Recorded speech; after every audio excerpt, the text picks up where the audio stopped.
Yankees forced into impossible decision as following the news of Trent Grisham returning to the Bronx for the 2026 season, another outfielder poised for a big payday may be on the Yankees offseason to-do list, and this is sparking debate amongst Yankees fans and the MLB community as a whole. What's going on, guys? Alex Brooks back here on Yankees Digest to break down everything surrounding the New York Yankees during this offseason. We have a bunch of news coming in about the New York Yankees. Trent Grisham just signed his qualifying offer to join the Yankees back in 2026, and we got some news about another outfielder that could be coming back to the Yankees in 2026. But before we get into this video, we see that 69.9% who watch these videos are not subscribed to this channel. So if you're tuning into these videos and you haven't subscribed, better hit that subscribe button, comment down below. Let me know your thoughts on everything surrounding the Yankees offseason plans so far, who you want to see in the Bronx come 2026.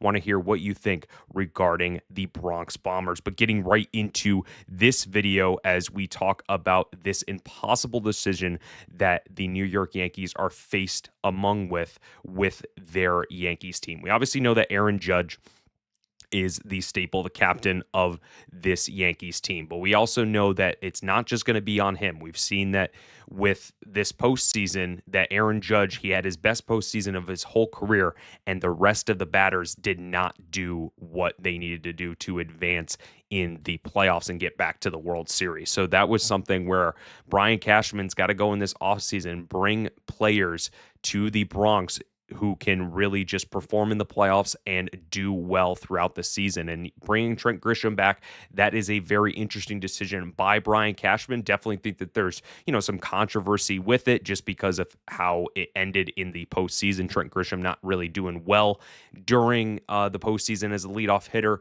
but the Yankees are favorited to land Cody Bellinger back with the New York Yankees, as this was from Mark Feinzan from MLB.com saying the Yankees and Bellinger were a perfect match, and a reunion here makes sense for both parties. Feinzan wrote, Yankee Stadium is built perfectly for his swing, evidenced by Bellinger's .912 career OPS in the Bronx, and his positional versatility gives manager Aaron Boone lineup options. New York is the clear favorite to sign Bellinger, and this is very interesting because Cody Bellinger was a great piece to this New York Yankees team in 2025. Obviously, there wasn't a lot of postseason success when it came to Cody Bellinger and most of these Yankees batters. But when you're looking at the season that he had during 2025, it was something to really note because, looking at what he was able to do in 2025,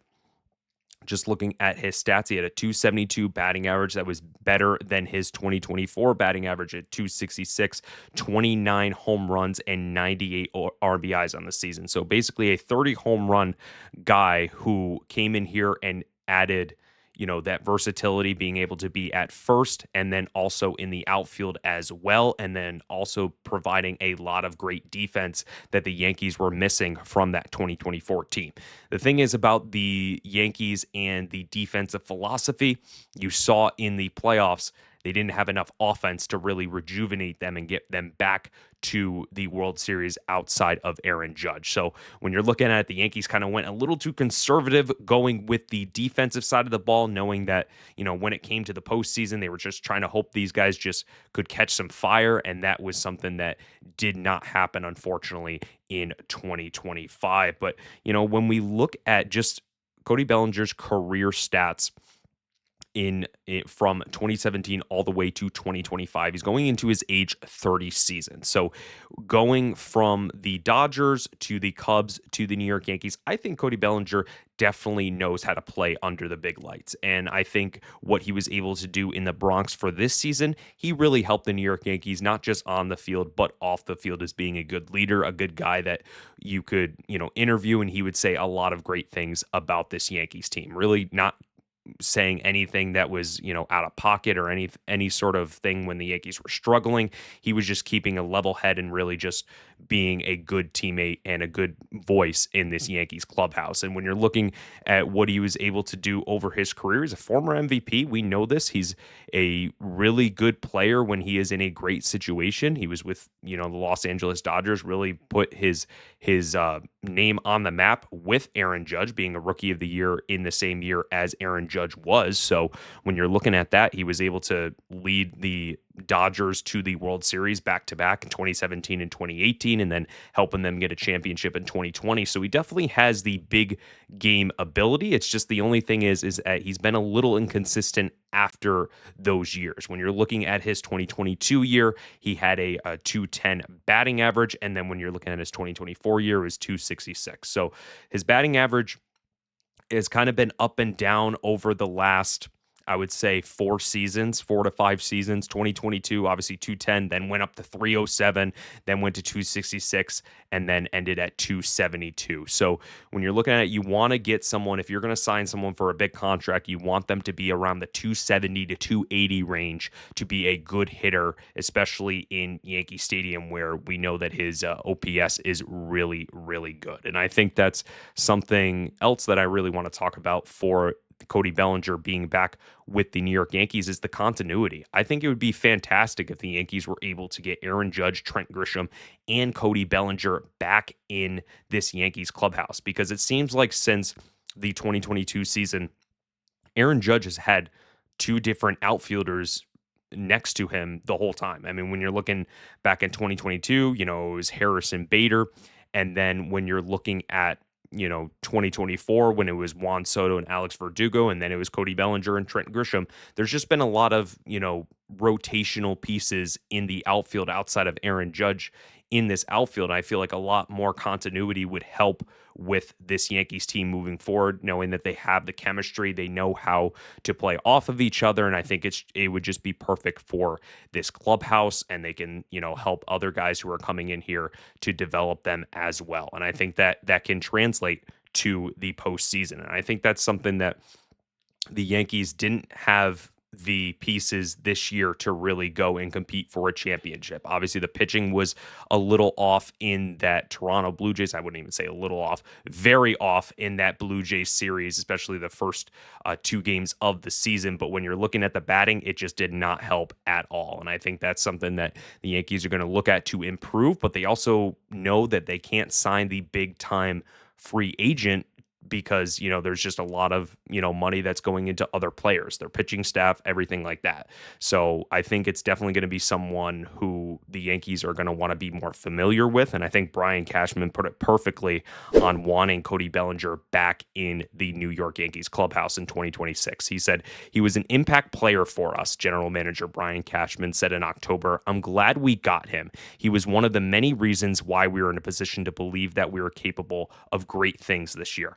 And so I thank him for everything he's done. Certainly, we'd love to have him with our team moving forward. And I think that's something that a lot of Yankee fans would want him back in the Bronx in 2026. Definitely if they're, we're talking about Kyle Tucker, we're talking about, other outfielders that are in the free agents right now, but I definitely think that people liked what Cody Bellinger brought to this New York Yankees team, and I think having him back in 2026 and beyond would have some pros and cons, and this is something that I came up with regarding Cody Bellinger being back in the New York Yankees lineup in 2026. Looking at the pros of Cody Bellinger being back, he would have continuity with the outfield from 2025, so he would not go into a different situation. He already knows who his teammates are. He's playing with one of the best players in all of baseball in Aaron Judge and a great defensive center fielder in Trent Grisham. So they know they have the chemistry and they're able to kind of game plan for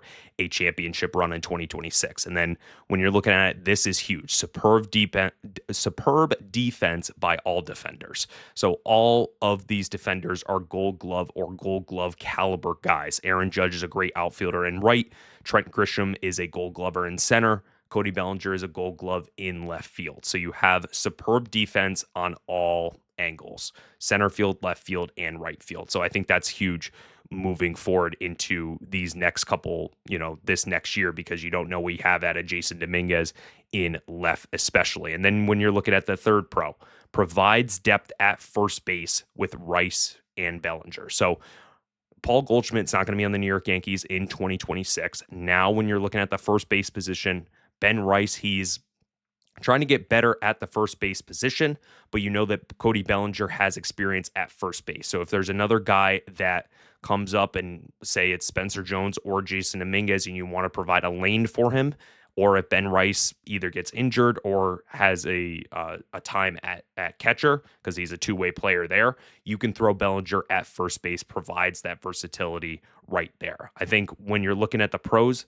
they do outmatch the cons, but there are cons of bringing Cody Bellinger back to the New York Yankees. And I think one of them is very important because it stunts the development of Jason Dominguez and Spencer Jones. When you're looking at the prospects for the New York Yankees, Jason Dominguez and Spencer Jones, they're holding on to these guys. I mentioned it on multiple episodes of Yankees Digest that Jason Dominguez, he's 22 years old. He's going into the Winter League and he's trying to improve his bat and his defense. But if you're not able to provide a lane for him, it stunts his development and he's not going to be able to develop into the ball player that you want him to be.